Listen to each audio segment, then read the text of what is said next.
Luton Airport. This is the picturesque town of Luton. Its some 226,000 inhabitants are widely regarded as having some of the best living standards in the United Kingdom, second only to the Isle of Sheppey. You know I'm being a bit sarcastic here, and let's be honest, the town is really mostly known for its airport.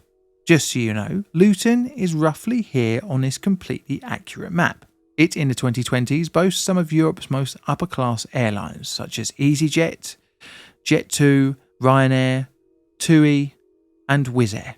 It is named officially London Luton, even though it's some 32 miles away from the UK's capital. But before its 1990 name change to trick people to thinking it's close to London, the airport's history goes all the way back to 1938. This is very close to the big old worldwide shooting contest, and like many other airports across Europe, it was used for the war effort. It would be handed back for public and commercial use in the early 1950s. But it was far from being a London airport. Those titles were being held at the time by the much closer to the city airports of Biggin Hill, Heathrow, and the near-life expired Croydon. The airport would gain increasing passenger numbers over the 1960s and mid-1970s, as it became a vital hub for package holidays. During the 1980s, the airport, however, would see a decline in passenger numbers and investment as the nearby Stansted Airport sucked up the third-place crown behind Heathrow and Gatwick for London's airport traffic. Fast forward through to the late 1980s and the rebranding as a London airport in 1990. The next 10 years or so would be up and down, but in December 2018, a 3-year redevelopment of the airport was announced and began, with a cost of around £160 million.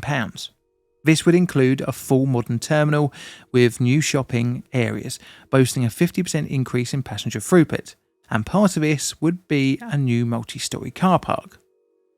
2 to be precise, one of which would be built and completed around 2016, and the other would be built and completed in 2019. Our story today is concerned with car park number 2. This was a 5-storey steel-framed, decked and columned open deck building built on a concrete base with reinforced concrete floors. The contractor for its construction was awarded in July 2018 and had been estimated to cost around £20 million. The contract was issued to Buckingham Contracting Group and the building was penned by Hill Cannon. Interestingly, the building did not have any form of fire suppression system, such as sprinklers. It was, however, designed with a minimum 15-minute fire resistance for its structural elements and 120 minutes to the concrete walls that enclosed the escape staircases. Like what we saw at Stavanger, it was assumed that the fire services would be on site pretty quickly because the whole thing of it being on an airport and all. Which leads us onto the disaster. The disaster. It is the 10th of October 2023 and a 9-year-old red Range Rover Sport pulls into the barrier of Luton Airport's car park number 2. The time is 20:42 and it pulls towards the barrier, and as it pulls towards the barrier, CCTV captures the vehicle. Smoke can be seen emanating from the underside of the engine compartment. The car proceeds up through the car park to level 3, where the smoke turns into noticeable flames from the bonnet. The driver abandons the car, leaving it in the roadway within the building. The driver called the emergency services at 20:47 and was the first of several 999 calls to be received regarding the fire. At 20:55, the 2 first firefighting appliances arrived on scene. The fire had completely consumed the Range Rover by now and was towards the northern end of the car park. Quickly, the flames had spread to at least 3 other cars by the time the first firefighters were in a position to begin activating the building's northwestern dry riser. Fire crews braved the staircase and attempted to douse the flames. However, the speed of the fire, assisted with the breeze in the night, meant that the fire was spreading quicker than it could be fought. At 21:26, all crews were withdrawn from the building as it was way past the 15-minute fire resistance, and a collapse was now expected. Firefighters changed tact and were using platform-mounted hoses to try and fight the flames from outside the building. By 21:37, roughly 80% of the 3rd floor was involved in the fire and a major incident was declared. At the same time, the airport was closed to traffic. The fire continued to spread at an alarming rate.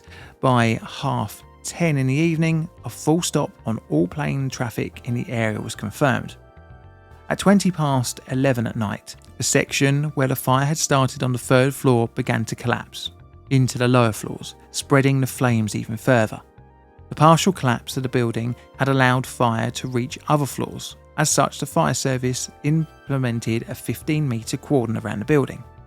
The fire would rage on for nearly 24 hours, during which other sections of the car park would collapse, including weakening the top floor, creating an open-air building. In total, 15 rescue pumps, 3 aerial appliances, and more than 100 firefighters would be used on scene during the incident. The structural steel had buckled under the intense heat, and an estimated 1,500 vehicles had experienced damage of some sort, with at least 1,300 being so damaged that they are written off. The car park had been damaged to such a point that it was beyond economical repair, requiring it to be torn down and completely rebuilt, with damaged cars still being removed for the best part of a year later, causing one hell of an insurance nightmare. An estimated 30,000 passengers were affected, with either diverted flights, cancelled journeys, revised departures, or revised destination locations. The total cost was in at least tens of millions of pounds to rebuild and pay out all of those damaged vehicles. The rebuild is still underway, of course, with better fire controls. This has created more demand in Car Park 1 and has pushed more drivers into having to use the long stay car park instead of the terminal car park, which does suck a bit if you have to fly from Luton. But what was the interesting thing was that no one died, which means I can smash this button. But don't get too excited. There were some injuries, most notably in a handful of firefighters for smoke inhalation. But luckily, no one received life-threatening injuries. Investigation. So in the immediate aftermath, the fire and its ramifications for the country's 5th busiest airport were plastered all over the newspapers and on social media. Initially, criminal intent was thought to be the originating cause of the fire, likely due to there being no other reason to hand. A man in his 30s was arrested for criminal damage, but just under 6 months later, the charges were dropped, as stated by the BBC. A man who was arrested for the fire that destroyed more than 1,400 vehicles at Luton Airport will face no further action, police have confirmed. The fire was under investigation by both the police and fire services, and it was very clear the cause was the smoking red Range Rover. But finding the exact cause was difficult, as the car was completely consumed by the fire. It is known that the car was diesel, which are slightly less likely to catch fire. But it was decided during the investigation to have originated in an electrical fault or component failure. An official report named Significant Incident Report London Luton Airport Terminal Car Park 2 will be released in 2024, and it would highlight the underlying issues with the disaster. It would be very similar to other car park fires, where the open sides of the building helped push the fire around, and with burning cars being fueled up, you literally have a building full of fire fuel. Again, electric cars were blamed in the public, but the report did not agree, saying, "There is no evidence to demonstrate that the presence of electric vehicles parked in the car park had a detrimental impact on the outcome of the fire."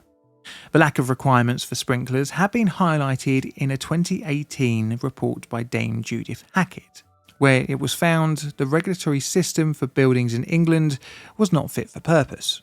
Sprinklers would be included in the National Fire Chiefs Council position statement and associated guidance in 2020, but bizarrely sprinklers aren't a requirement for open car parks in the UK. The report would summarise the place of sprinklers would have had if in the incident if they were actually installed, saying, "It may have changed and delayed the pattern of the fire spread, increasing the chances of a successful outcome once firefighting operations had begun." But what caused the building to actually collapse? Well, it's a story as old as time. Petrol and diesel burns hot enough to buckle steel, enough to cause it to lose its structural rigidity, causing the partial collapse. So that's my video on the Luton Airport car park collapse. It's going to be a 2 on my scale, and this is what I got for my root cause analysis card. Do you agree? Let me know in the comments below. And also, do you have any other car park collapses for me to cover? I'm always open to suggestions. Again, let me know down below.